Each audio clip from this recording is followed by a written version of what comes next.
Chapter 18, Main Level. I didn't have any time to catch my breath and decided to let that play into the ruse. I intentionally opened the door with a force of urgency and had my pen and clipboard ready. I began forward within 2 steps and heard a "hey." I quickly spoke between breaths before they could process. "Just the man I need to speak to." The suspiciously murk-dressed man said, "What do you mean? What are you doing up here?" He had a thick Russianish accent. His inflection was a mixture of anger and surprise. I replied back with authority, as if I was in a rush. "I need to talk to all of you immediately. I have a scientific survey that is very important. To make sure we get this last part absolutely correct. Is everyone here? Because I need to make sure I get everyone's input." He said, trying to keep up with responding to me and responding to his own internal suspicions at the same time. "Well, yes, everyone is here that's on this floor." By now, everyone had gotten close. Due to the commotion from their squad lead, or whoever he was, getting riled up. I could also tell that these goons were not the security team that belonged here. I had never seen these guys before. Spoiler alert, they were way too tan. Like, pre-separation California tan. I thought to myself, come on now, guys. Californians, really? We hadn't seen anyone this far north from California Free State in months. I tried to not let my disgust show, as these guys were definitely mercs. So then I held up my binder to the first page and said, "Okay, it is really important. I need you to all tell me what you see here." I always have squiggles and doodles on the first page and random notes that aren't going to make sense to anyone. It's always a funny reaction because people think it's a joke, and instead of actually taking it as a threat, generally only get more pissed off.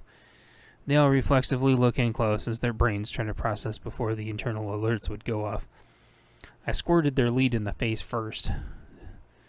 Then I had left, trying to use my new meat shield as cover. I got 2 more in the face before the 4th, who was the most skeptical and back a little further, dodged my squirt attempts. That's when I took 3 rounds somewhere center mass. The wind was knocked out of me, but he made a rookie mistake. The shooter thought I was a normal lab rat, and training scars buried in his brain dictated that those 3 rounds should have stopped the threat. When I didn't go down, he hesitated for a split second, enough for me to squirt him right in his eyes and mouth. He quickly curled up into a ball, screaming in horror, dropping his pistol. I stopped and reassessed. Starting from the beginning, I started kicking weapons away and unbuttoning my lab coat, and then I noticed that there had been innocents around, but thankfully it looks like they had all gotten to cover in time. Everyone had all started to make it back from where they had jumped to when the shooting started, and as I got the coat ripped off and quickly got my ear in time to hear the crackle of comms. "Convoy 2 to analyst, come in. Do you come in, analyst? We heard fire. Do you copy?" Apparently I was close enough to the correct window to get a decent signal. Hopefully mine was strong enough to get back out as well, as I started fiddling with the radio connected to the front desk to get on the right channel. "Analyst, I copy. Team 1. Wheezing in between words as my breath tried to come back to me. Finally, I got the radio to the right channel and started my routine. As they radioed back, I was going through belts and pockets, stripping the mercs of anything that can be used as a weapon. They reached convulsing white foam uncontrollably, and it didn't look fun. Every time I found a pistol, I would dump the mag, rack the slide 3 times, lock it back, and toss it. Same thing with all the AK pistols I found, and the various ARs and everything else that they had. I couldn't tell whose these were, but they were respectively ours now. "What's the sit rep?" they asked over comms. The response came back through my radio and the desk radio.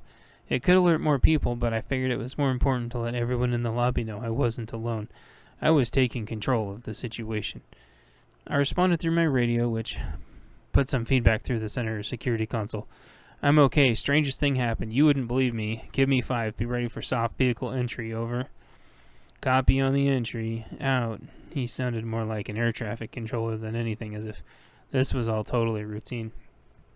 It was good he sounded calm. I hadn't sounded as calm, but I had done my best to project calm. It wasn't any good keeping the secret now anyway. People on the other floors would have heard gunshots, and if they were monitoring channels, they would have heard everything.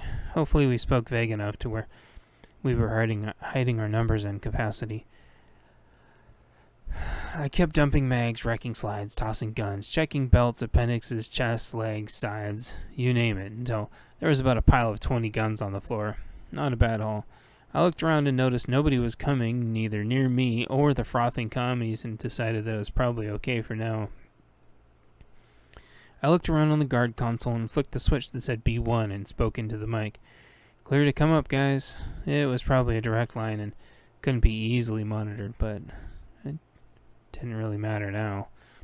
Within 30 seconds, the team of scientists were up checking on everyone and were very, very happy. Apparently, these bastards had kept them cooped down there for quite a while. The lead scientist asked for the squirt gun back, so I gave it to him, and he handed me my backpack in return. I got my hat back out and put it on. Then I took the lab coat off, now with 3 new holes, and brushed the bullet jackets onto the floor. The scientist stepped over and around the pile of guns and bullets, walking to each of the convulsive mercs on the floor, and gave them each another spray from the squirt bottles. That didn't seem very sporting, but what did I know what these scientists had probably been going through? I sure wasn't going to judge them in their own house, as it were. I got my rifle out of my bag, sprung the stock back out, and slung it over me, and I threw my backpack on, and that's when the crowd seemed to put 2 and 2 together. The mood instantly improved, building on the chatter they'd heard over the central radio. There were some high fives and yes. The lead scientist went over to the center console and flicked the switch numbered 5 and said, "Forward to bring up, and please bring down my other kit." "Right away," was all the other side said. Within a minute, there were collapsible gurneys starting to pick up the frothing bodies on the ground, and a new chemistry set being set up on the center console table. The doctor walked up to me and jabbed me with something and quickly took my blood and gave me a cotton ball to put on it. Then, on a dish on the table, he squirted in some liquid from the squirt gun.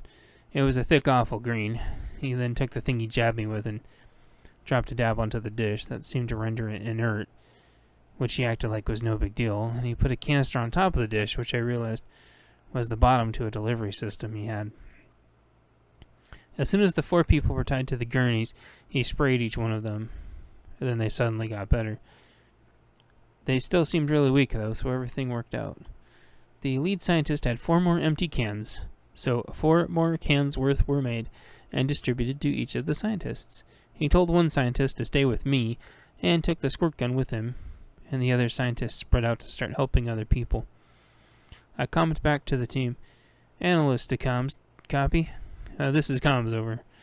The team has a vehicle entry opportunity in 2 minutes, copy." There was a pause, and the CO, "Copy that, we are rolling out."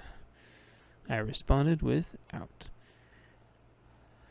I looked over to the scientists and doctors. The doctors were taking the tangos upstairs in restrained gurneys, and the scientists were busy spritzing everyone with the new healing spray they synthesized.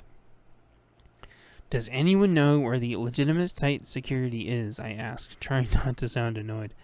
Someone stepped forward. "I am one of their brothers. I heard the mercs took them all to one of the higher levels and locked them up. Are you here to save us, right?" "Sort of," I responded. "Do you know how to work these control panels?" He showed me how to do it once. Let me see." The young gentleman speaking to me came over, then thought for a moment logically through the steps. "Burst power has to get..." I heard thunder outside. It would be pouring soon, and I interrupted his fumbling as politely as I could. "Okay, you get that taken care of. I need to go down there to meet them. Do they need to get sprayed with any of that stuff to be safe?" I asked one of the scientists. "Yes, they do," a man in a lab coat responded, trying to sound helpful and thankful. "Okay, if you can be spared, please come with me with enough spray and someone to explain to them what's going on. The rest of you, please stay here and look after our new security officer. Make sure the basement gate gets up and the bollards go down. In 2 minutes, please." I looked around and everybody nodded. Some people were heading over to the great gun pile I created to see if there was anything that interested them. I figured the scientists would keep them shooed away if they saw any activity they didn't like, and then we could handle it when we get back. Just then a merc security person came down from the stairs to see what the gunfire was and comm noise was about. He probably assumed the team down here had it well in hand. The scientist said, "Oh, thank goodness you've come." The merc's head jerked, at suddenly being addressed by a scientist that shouldn't have been up here, only to get promptly squirted in the face. He fell to the ground, and foaming from everywhere ensued. I guess all the scientists had those squirt guns with the juice in them. With that taken care of, I went through the gear pile quick and found a decent-looking flashlight. I clicked it on and off a few times to make sure it worked. And then I motioned the scientists, and they assigned to me, and he came over.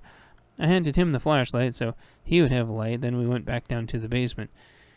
When we were done taking the stairs down to the basement, we headed out into the parking garage to meet the team at the entrance.